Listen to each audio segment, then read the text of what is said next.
बाहर बैठकर गांव वालों के साथ कुछ देश विदेश की बातें, कुछ राजनीति की बातें, कुछ नई वकालत के आदि के बारे में बातें करते रहे। गांव वालों को इन बातों में इतना मज़ा आता था कि उन्हें खाने पीने का होश तक नहीं रहता था।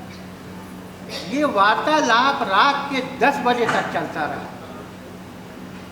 ये 2-3 घंटे आनंदी ने बड़े ही कष्ट से काटे।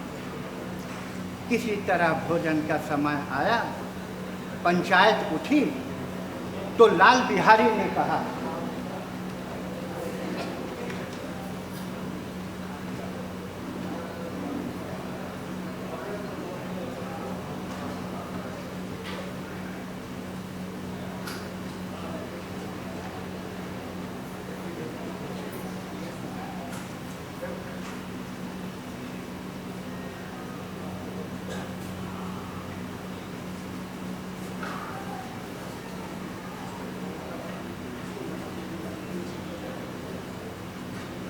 भैया अब भाभी को समझा दीजिएगा, जबान संभाल कर बात किया करें, नहीं तो किसी दिन नर्क हो जाएगा।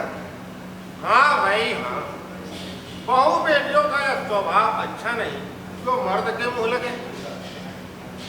आखिर बात क्या हुई, कुछ बताओगे? अरे कुछ भी नहीं, अपने मायके के सामने हम लोग कुछ समझते ही नहीं। साफ साफ बताओ तो समझूं।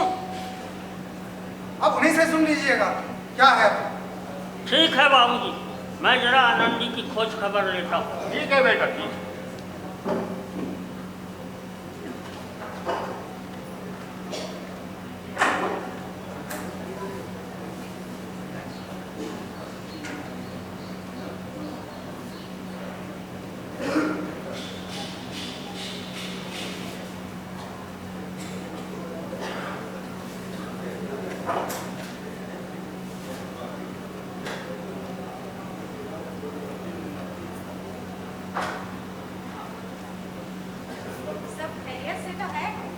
खैरियत तो है, पर तुमने ये घर में क्या तमाशा मचा रखा है? जिसने भी आग लगाई है वो मिले तो मैं उसका मुंह छुड़ा दूं। आखिर इतनी गुस्सा क्यों करती? क्या करूं, मेरी तो किस्मत ही खराब है, वरना वो अनपढ़ गवार छोकरा जिसमें चपरासीगिरी की भी शौक नहीं है, वो यूं खड़ा होकर करना मानता। बात साफ साफ कहो तो समझ में आए।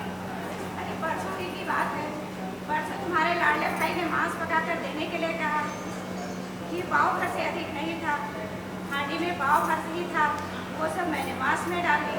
जब खाने बैठा तो कहने लगा कि दाल में घी क्यों नहीं पड़ा। बस इतनी सी बात में वो उलझ गया और मुझे खड़ा फेंक कर मार दी। इतनी हिम्मत हो गई उस छोकरे की? मैं दादाजी से कल साफ साफ बातें करता हूँ।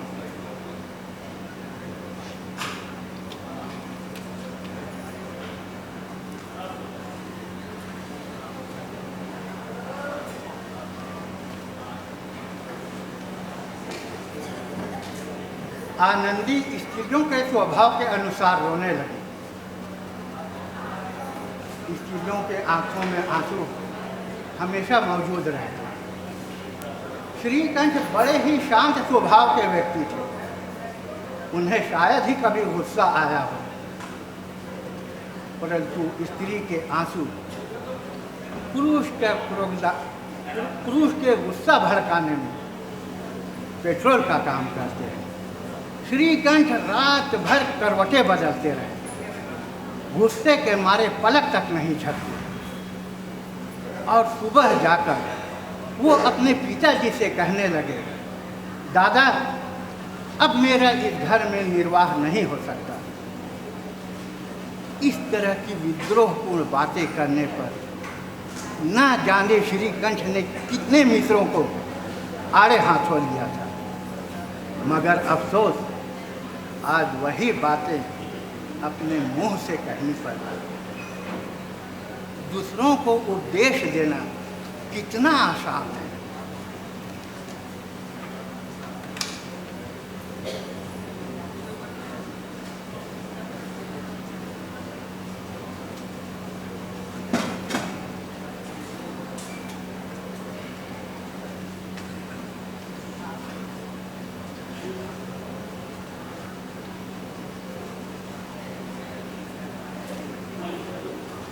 दादाजी पाए रखूं।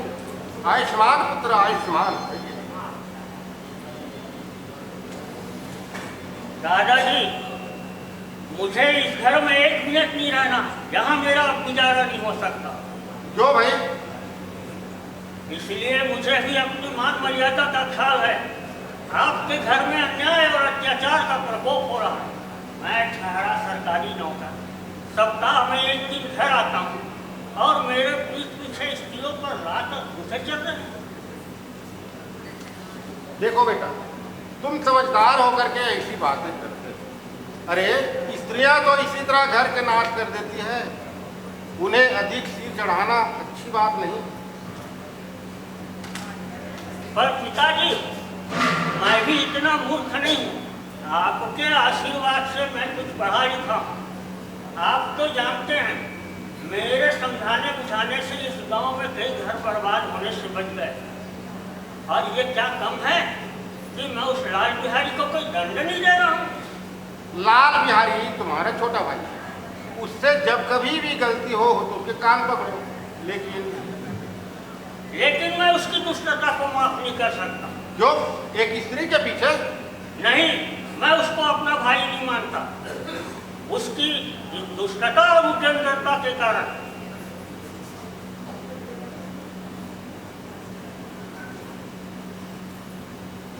देखो बेटा, मैं तुमसे अलग नहीं, तुम्हारा जो जी चाहे। अब तो लड़के से अपराध हो ही गया। नहीं, मैं उसकी दुष्टता को माफ नहीं कर सकता। ये मेरा अंतिम फैसला है। या तो उस घर में वो रहेगा या मैं रहूँगा। अगर आपको वो ज्यादा प्यारा है तो मैं चला जाता हूँ, मैं अपना भार संभाल लूँ। अगर मुझे रखना चाहते हैं तो उन्हें कहिए अपना कृष्ण मुख करे और कहीं चला जाए। देखो बेटा, बुद्धिमान लोग मूर्खों की बात पर ध्यान नहीं देते, वे ना समझ लगे। अगर उससे गलती हो गई तो तुम बड़े होकर तुझे माफ कर दो। नहीं दादाजी, यह मेरा अंतिम फैसला है। अब तुम जानो।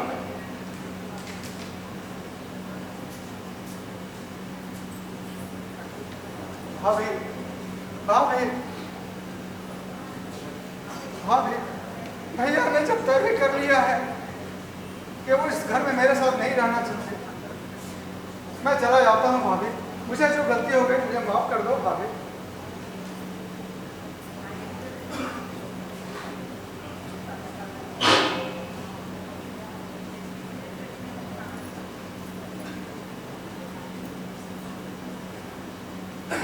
लाला बहुत रो रहे हैं।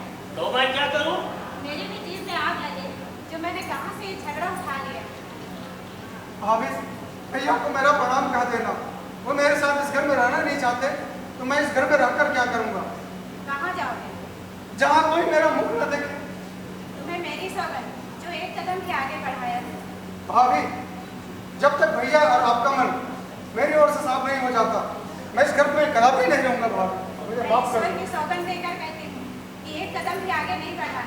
तुम्हारे प्रति मेरे मन में कोई भी मैल नहीं। नहीं भाभी, मैं इस लायक नहीं हूँ कि आप लोगों के साथ मैं रह सकूँ। भैया, मुझे माफ कर दो भैया, मेरे से गलती हो गई भैया, माफ कर दो, माफ कर दो भैया। नहीं लाला, अब ऐसा नहीं होगा। लाला, तुम इस घर में साथ में रहोगे लाला, ऐसा नहीं होगा। पर भैया, आज के बाद ये कभी ना कहना कि मैं तुम्हारे साथ इस घर में नहीं रह सकता। बाकी जो दंड देना है मुझे दे सकते। नहीं नहीं भाई, ऐसा नहीं होगा लाला, नहीं होगा लाला। वाह वाह वाह, बड़े घर की बेटियां ऐसी ही होती है। बिगड़ते घर को बना लेती है और उजड़ते हुए घर को बसा लेती है।